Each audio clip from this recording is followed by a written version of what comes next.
reporting from Frisco. Home of the Dallas Cowboys, Fish in Frisco. I'm going to give you guys something that eventually will come out to everyone, but I want you to have it first. I want you to have it best. I want you to have it right. The truth about Tyron. Tyron Smith certainly has some tread worn off his tires. That's inarguable.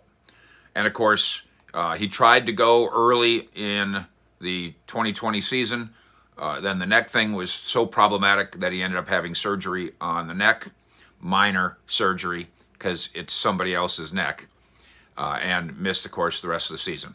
Now comes speculation that it's all over for Tyron Smith. And the speculation is coming from two separate areas of attack, I guess. One is that Tyron might want to be done, and two is that the Cowboys might want to be done with him. I've talked to people inside the organization, and I've talked to people in the Tyron circle. They don't have any idea where this is coming from. We're in a never say never world right now, certainly in the NFL and beyond, where Deshaun Watson, Dak Prescott, Matthew Stafford, Aaron Rodgers, Jared Goff, Carson Wentz, Mitch Trubisky, on and on and on, where every day we're waking up going, oh, I didn't see that one coming.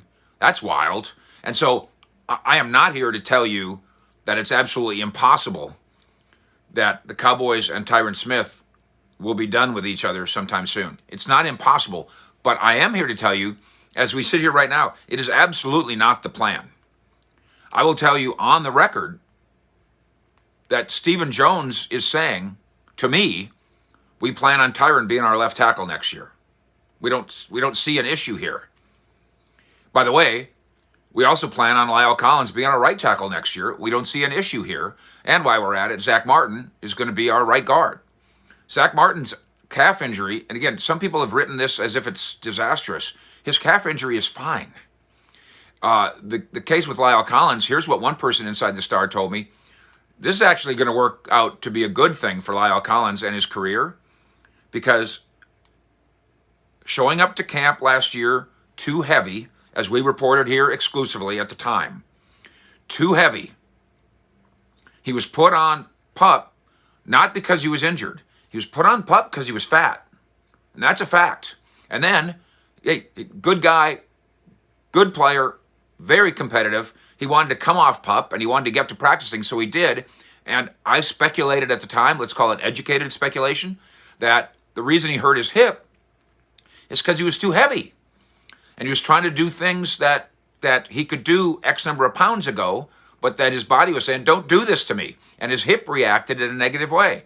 Next thing you know, didn't play a game, didn't play a nothing. Surgery on the hip for Lyle Collins. And what my guy tells me on this is, Lyle learned a lesson from this. Learned a lesson. You let yourself get out of shape and your body's going to react negatively. Don't let yourself get out of shape. Period. You're in your mid-20s. Listen, you got plenty of time in the rest of your life to get fat. Okay? The next 10 years is not that time. It's not dissimilar, frankly, to what Rick Carlisle told me about Luka when we had him on the radio not long ago, along with Sean Sharif, when he said Luka Doncic needs to learn that greatness is a year-round proposition, meaning you have a chance to do something incredible. Don't blow it over a candy bar. And by the way, that's a lesson for all of us. And it's a lesson for Lyle Collins. So Zach Martin, not an issue. Lyle Collins, there's no reason for it to be an issue. And yet his name's being bandied about out there as, wonder if there's a problem. I'm told there just isn't a problem. Now to Tyron. You eat $10 million if you release Tyron Smith. So you would have to pay the piper twice on Tyron Smith.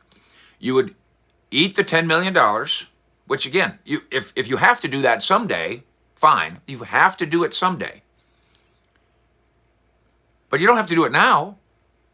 He's still, if not the best tackle in football, which is what he has been for most of his career. I had one scout tell me he's top 10 tackle in football.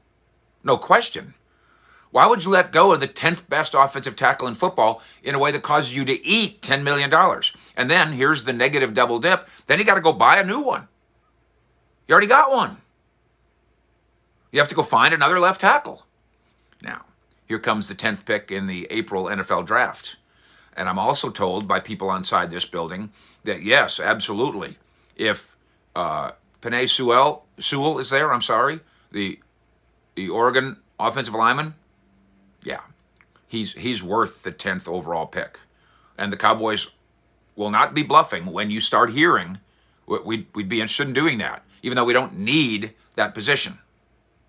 It's important to understand what we just said here and what they're telling me here.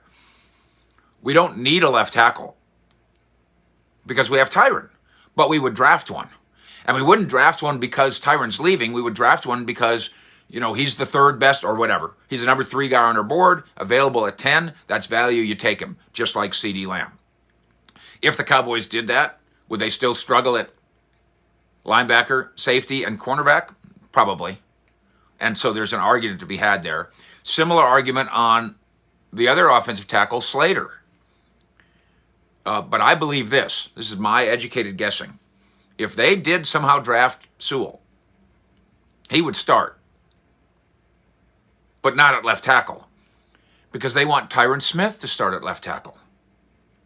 So the Cowboys don't think they're done with Tyron Smith, and Tyron Smith doesn't think he's done with the Cowboys, pending some disastrous, because I think it would be. I think it'd be a football disaster if at 30 years old, the Cowboys said, we've had enough. We've had enough of a guy who's been the best tackle in football. He's going to the Hall of Fame. He's an all-decade player, and now he's declined so much that he's down to being the 10th best tackle in football, or the 9th or the 5th or the whatever. I think that'd be a football catastrophe around here. There's not a 0% chance it's going to happen, but it's not a very smart bet. If they drafted Sewell, he would start. They think that he's that good. I think the NFL thinks he's that good. He'd probably start at right tackle. And then Lyle Collins would go play left guard, where, if you remember, he originally began. Okay? That's pretty good. Sewell at right tackle, Tyron at left tackle, Zach at right guard, Lyle at left guard, and then a battle for the center spot, which, by the way, Connor Williams might join in that battle. On paper, that's an awfully good offensive line. What if they drafted Slater? The way I read it, he would not project as a starter. He would not be better right away.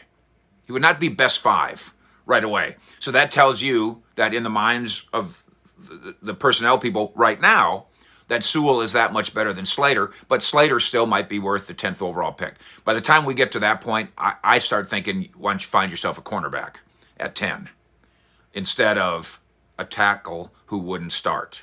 That's my personal view. Regarding Tyron's injury issues, it's funny that we go, Dak Prescott, he'll come back from the ankle surgery and be better than ever. But we're going, but there's no way that Tyron's going to come back and be fine with the neck. Why can't it be the same thing?